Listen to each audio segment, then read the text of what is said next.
Greetings, church. Today is Monday, the 23rd of August, 2021. And I'm just coming back right now from 7-Eleven after eating some pizza for lunch. And I'm right now on my way to the library to do a little bit of work. I have about 20 minutes before it's time to clock out. Anyway, activities of the day, just to give you an update. Last night, I was at the Pearl District bathroom there. I ate my dinner, and afterwards, I went to use the restroom. I got a little bit of a surprise from the African American community. Some children, ranging from the age of 10 to about 15, about 5 of them or so, were summoned. I'm not sure if it was by the police department or who. Given some bad information. The kids came out banging on the loo door, throwing rocks and water, peeing on the baggage that I had inside, carrying out, calling me all sorts of names, just making a scene that I didn't expect. Anyway, I took it for about 10 minutes or so. It was no laughing matter. It was kind of serious and insulting. I ended up going to the police department about 9 in the evening. It started about 7:45, 8:45 or so, and ended about 8:50 when I walked out. One of them kicked my suitcase. Not exactly sure why she did that, but she kicked the suitcase. She was about my complexion. The other ones were extremely just black-skinned kids. I don't know who they were. I don't know who sent them. I asked them, who sent you to do this? What information were you given? They didn't hear me. All I could tell them before walking away from them was, don't submit to slavery. And that was all that I said. I said it twice, and I walked away, went to the police department. Got there about 9 o'clock. I walked instead of taking public transportation because when this same situation occurred in Seattle, Washington, I was on bus number 148, I think, either 140 or 148 in Renton, when I was maced in the face by an African American. Same complexion, same community, doing the representation thing. I'm not exactly sure who is summoning these kids, telling them evil things, and then turning them on me, but it happened again. Anyway, I waited from 9 p.m. till 5:38 a.m. So that's about 9 hours of wait for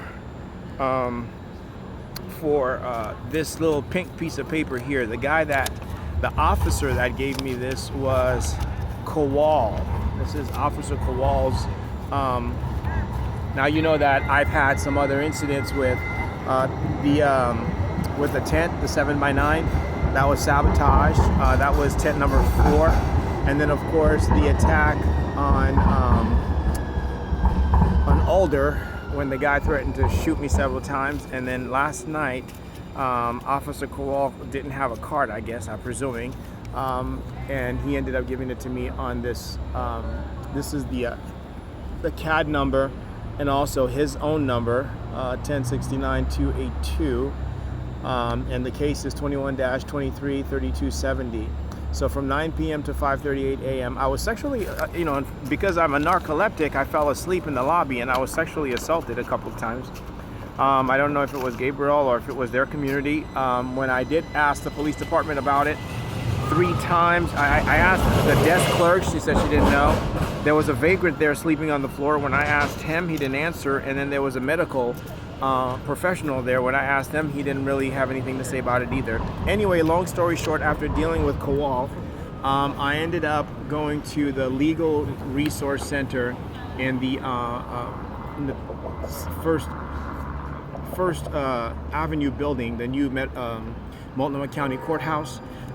They didn't seem to have any answers for me. I wanted somebody to call Grace Community Church and to ask them to send me a copy of Kevin Banks' letter, the letter that he had originally written of exclusion, segregation, that letter of divorce.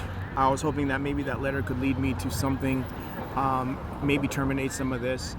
Anyway, they gave me a lawyer referral service. They couldn't help me, but they did send me to the Victim Assistance Program, which was on the fifth floor of the district attorney's office in the same building. I spoke to them, gave them a complete report, and they basically took my phone number and my email address and my postal box and said they'll get back to me. I'm not sure that's going to work, but I think the letter might be able to shed some light into what's going on. They removed me out of the front and put me in the back, and now I want to go back into the front and away from the back because the back is destroying me. And you know, I mean, since the letter was written and given to me, my life has spiraled down. And so I'm not exactly sure what's going to happen after today. Right now, I'm just on my way to the library, real briefly, and then coming out and going back into the whole homeless thing. They gave me a new tent right here. This is a new wilderness technology sawtooth. I went to Joint. That's my name here upside down. I went to Joint, and they didn't have any. But then they remembered that they gotten some, and I guess it was placed somewhere. I'm not sure, but anyway, that was the one that they gave me. It seems like an 8x10, and I don't know what these people here are going to do to it, but we'll see what happens. And I will keep you up to date with what's going on. And God be with you.